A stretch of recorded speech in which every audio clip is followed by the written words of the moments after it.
दोस्तों आज हम पढ़ने जा रहे हैं चीफ की दावत कहानी, जो कि यूजीसी नेट के पाठ्यक्रम में लगी हुई है।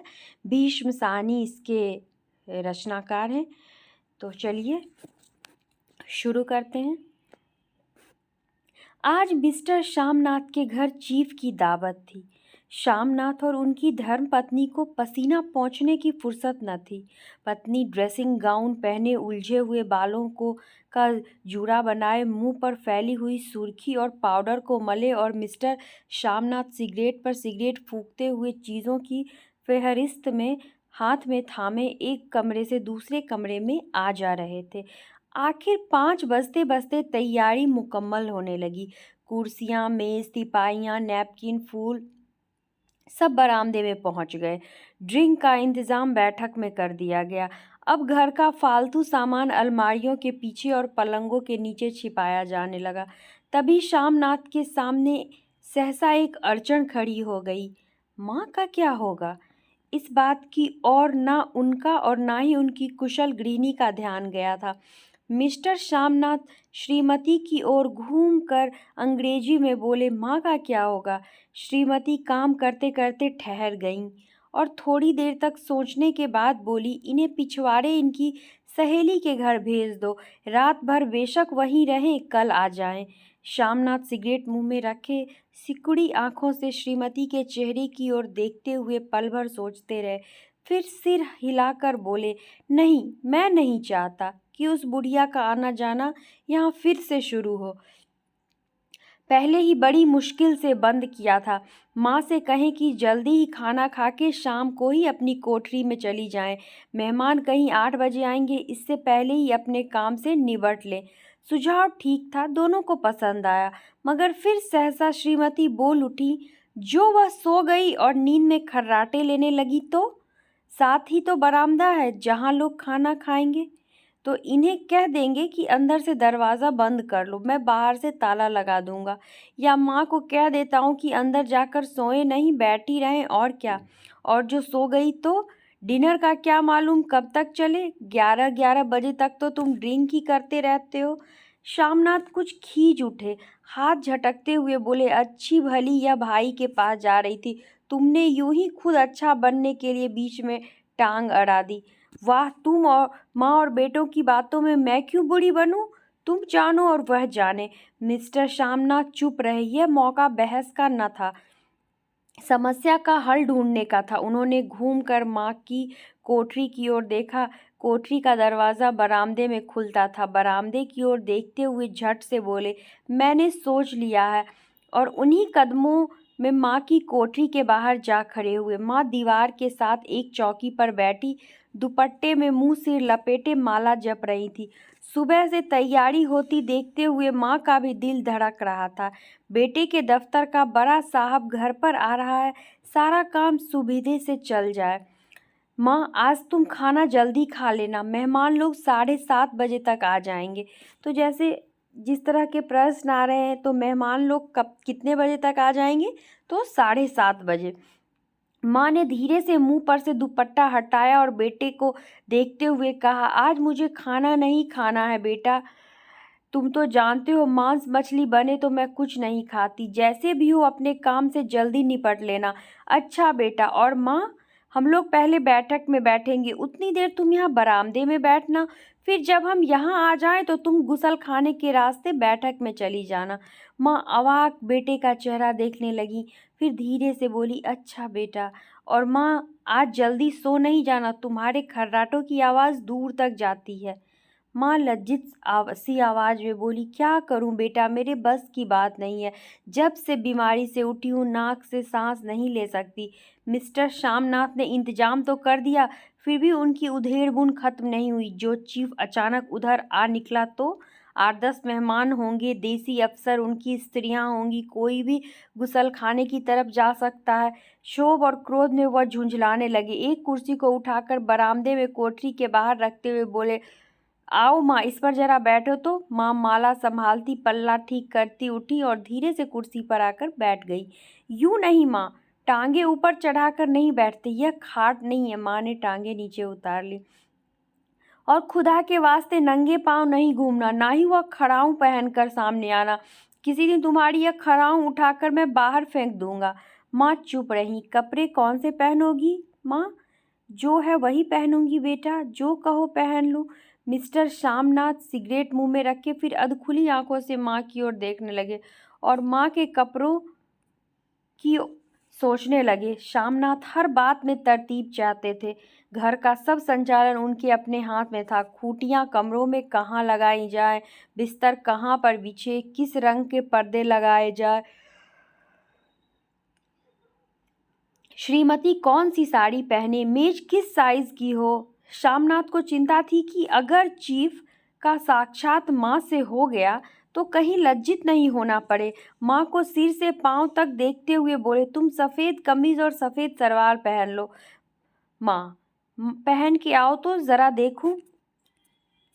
पहन के आओ तो ज़रा देखूं। माँ धीरे से उठी और अपनी कोठरी में कपड़े पहनने चली गईं। यह माँ का झमेला ही रहेगा। उन्होंने फिर अंग्रेजी में अपनी स्त्री से कहा, कोई ढंग की बात हो तो भी कोई कहे, अगर कहीं कोई उल्टी सीधी बात हो गई, चीफ को बुरा लगा तो सारा मज़ा जाता रहेगा। माँ सफ़ेद कमीज और सफ़ेद सलवार पहनकर बाहर निकली। छोटा सा कद, सफ़ेद कपड़ों में लिपटा छोटा सा सूखा हुआ शरीर, धुंधली आंखें, केवल सर के आधे झड़े हुए बाल पल्ले की ओट में छिप पाए थे। पहले से कुछ ही कम कुरूप नजर आ रही थी। चलो ठीक है, कोई चूड़ियाँ बूड़ियाँ हो तो वह भी पहन लो, कोई हर्ज नहीं। चूड़ियाँ कहाँ से लाऊं बेटा?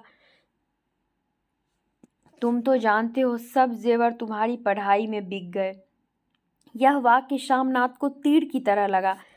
तिनक कर बोले, यह कौन सा राग छेड़ दिया माँ? सीधा कह दो नहीं है जेवर, बस इससे पढ़ाई वढ़ाई का क्या ताल्लुक है?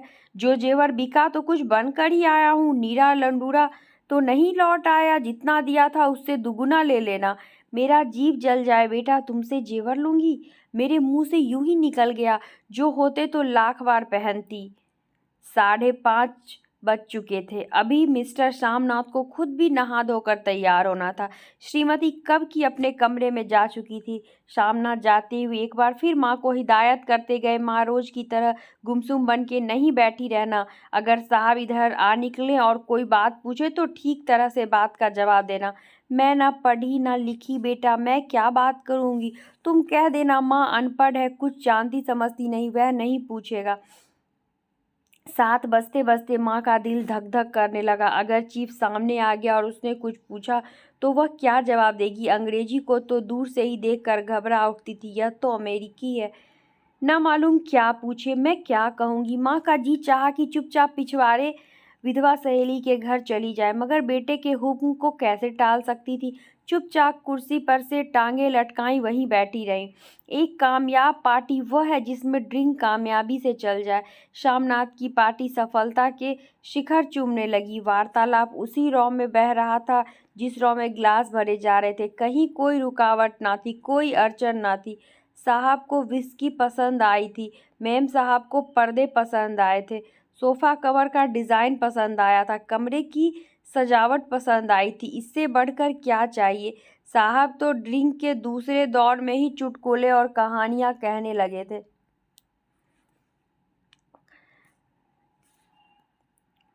दफ्तर में जितना रोब रखते थे वहाँ यहाँ पर उतने ही दोस्त परवर हो रहे थे। उनकी स्त्री काला गाउन पहने, गले में सफ़ेद मोतियों का हार, सेंट और पाउडर की महक से ओत-प्रोत कमरे में बैठी सभी देसी स्त्रियों की आराधना का केंद्र बनी हुई थी। बात बात पर हंसती, बात बात पर सर हिलाती और श्यामनाथ की स्त्री से तो ऐसे बात कर रही थी जैसे उनकी पुरानी सहेली हो।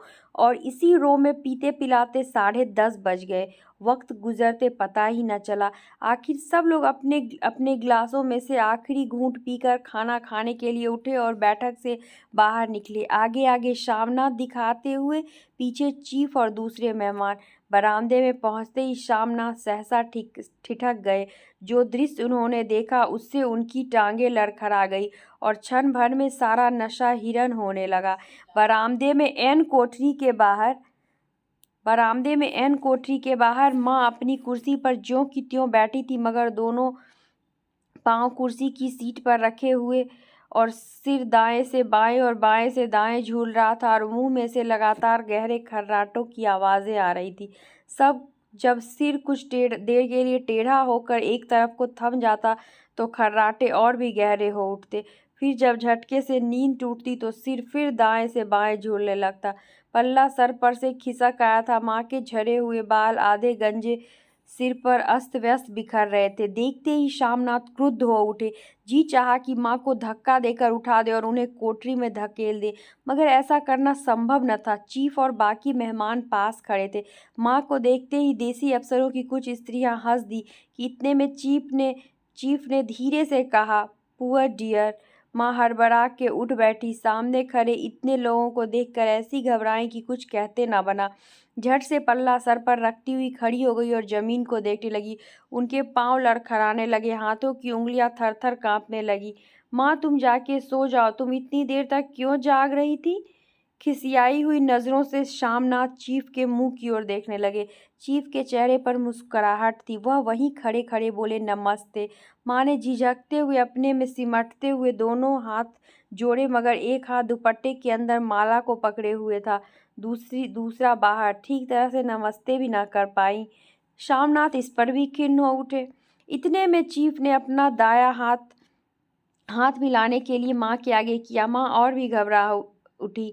माँ, हाथ मिलाओ। पर हाथ कैसे मिलाती? दाएं हाथ में तो माला थी। घबराहट में माँ ने बायां हाथ ही साहब के दाएं हाथ में रख दिया। श्यामनाथ दिल ही दिल में जल उठे। देसी अफसरों की स्त्रियां खिलखिलाकर हंस पड़ी। यूं नहीं माँ, तुम तो जानती हो दायां हाथ मिलाया जाता है, दायां हाथ मिलाओ। मगर तब तक चीफ माँ का बायां हाथ ही बार बार हिलाकर कह रहे थे, हाउ डू यू डू। कहो माँ, मैं ठीक हूँ, खैरियत से हूँ। माँ कुछ बड़बड़ाई। माँ कहती हैं, मैं ठीक हूँ। कहो माँ, हाउ डू यू डू। माँ धीरे से सकुचाते हुए बोली, हाउ डू डू। एक बार फिर कहा उठा। वातावरण हल्का होने लगा। साहब ने स्थिति संभाल ली थी। लोग हंसने चहकने लगे। श्यामनाथ के मन का क्षोभ भी कुछ कुछ कम होने लगा था। साहब अपने हाथ में माँ का हाथ अब भी पकड़े हुए थे और माँ सिकुड़ी जा रही थी। साहब के मुंह से शराब की बू आ रही थी। श्यामनाथ अंग्रेजी में बोले, मेरी माँ गांव की रहने वाली है, उम्र भर गांव में रही है, इसलिए आपसे लजाती है। साहब इस पर खुश नजर आए। बोले, सच? मुझे गांव के लोग बहुत पसंद है। तब तो तुम्हारी माँ गांव के गीत और नाच भी जानती होंगी। चीफ खुशी से सर हिलाते हुए माँ को टकटकी बांधे देखने लगे। माँ, साहब कहते हैं कोई गाना सुनाओ, कोई पुराना गीत। तुम्हें तो कितने ही याद होंगे। माँ धीरे से बोली, मैं क्या गाऊंगी बेटा, मैंने कब गाया है। वाह माँ, मेहमान का कहा भी कोई टालता है। साहब ने इतना रीझ से कहा है, नहीं गाओगी तो साहब बुरा मानेंगे। मैं क्या गाऊं बेटा, मुझे क्या आता है। वाह, कोई बढ़िया टप्पे सुना दो, दो पत्तर अनारा दे। देसी अफसर और उनकी स्त्रियों ने इस सुझाव पर तालियां पीटी। माँ कभी दीन दृष्टि से बेटे के चेहरे को देखती, कभी पास खड़ी बहू के चेहरे को। इतने में बेटे ने गंभीर आदेश भरे लिहाज में कहा, माँ। इसके बाद हाँ या ना सवाल ही नहीं न उठता था। माँ बैठ गईं और क्षीण दुर्बल लरजती आवाज में एक पुराना विवाह का गीत गाने लगी। हरियाणी माए हरियाणी बहने, हरिया ते भागी भरिया है। ये लाइन भी ध्यान रखने की है। हरियाणी माए हरियाणी बहने, हरिया ते भागी भरिया है। देसी स्त्रियां खिलखिला के हंस उठी। 3 पंक्तियां गा के माँ चुप हो गई। बरामदा तालियों से गूंज उठा। साहब तालियां पीटना बंद ही ना करते थे। श्यामनाथ की खींच प्रसन्नता और गर्व में बदल उठी थी। माँ ने पार्टी में नया रंग भर दिया था। तालियां थमने पर साहब बोले, पंजाब के गांव की दस्तकारी क्या है? श्यामनाथ खुशी से झूम रहे थे। बोले, ओ बहुत कुछ साहब, मैं आपको एक सेट उन चीज़ों का भेंट करूंगा, आप उन्हें देखकर खुश होगे। मगर साहब ने सिर हिलाकर अंग्रेजी में फिर पूछा, नहीं, मैं दुकानों की चीज़ नहीं मांगता। पंजाबियों के घरों में क्या बनता है? औरतें खुद क्या बनाती हैं? श्यामनाथ कुछ सोचते हुए बोले, लड़कियां गुड़िया बनाती हैं और फुलकारियाँ बनाती हैं। फुलकारी क्या? श्यामनाथ फुलकारी का मतलब समझाने की असफल चेष्टा करने के बाद माँ को बोले, क्यों माँ, कोई पुरानी फुलकारी घर में है? माँ चुपचाप अंदर गई और अपनी पुरानी फुलकारी उठा लाई। साहब बड़ी रुचि से फुलकारी देखने लगे। पुरानी फुलकारी थी, जगह जगह से उसके तागे टूट रहे थे और कपड़ा फटने लगा था। साहब की रुचि को देखकर श्यामनाथ बोले, यह फटी हुई है साहब, मैं आपको नई बनवा दूंगा, माँ बना देंगी। क्यों माँ, साहब को फुलकारी बहुत पसंद है, इन्हें ऐसी एक फुलकारी बना दोगी ना। माँ चुप रही, फिर डरते डरते धीरे से बोली, अब मेरी नज़र कहाँ है बेटा, बूढ़ी आंखें क्या देखेंगी। मगर माँ का वाक्य बीच में ही तोड़ते हुए श्यामनाथ साहब को बोले, वह ज़रूर बना देंगी, आप उसे देखकर खुश होंगे। साहब ने सर हिलाया, धन्यवाद किया और हल्के हल्के झूमते हुए खाने की मेज की ओर बढ़ गए। बाकी मेहमान भी उनके पीछे पीछे हो लिए। जब मेहमान बैठ गए और माँ पर से सबकी आंखें हट गई तो माँ धीरे से कुर्सी पर से उठी और सबसे नज़रें बचाते हुए अपनी कोठरी में चली गईं। मगर कोठरी में बैठने की देर थी, आंखों में छल छल आंसू बहने लगे। वह दुपट्टे से बार बार उन्हें पोंछती, पर वह बार बार उमर आते, जैसे बरसों का बांध तोड़कर उमर आया हूँ। माँ ने बहुत तेरा दिल को समझाया, हाथ जोड़े, भगवान का नाम लिया, बेटे के चिरायु होने की प्रार्थना की, बार बार आंखें बंद की, मगर आंसू बरसात के पानी की तरह जैसे थमने का नाम ही नहीं ले रहे थे।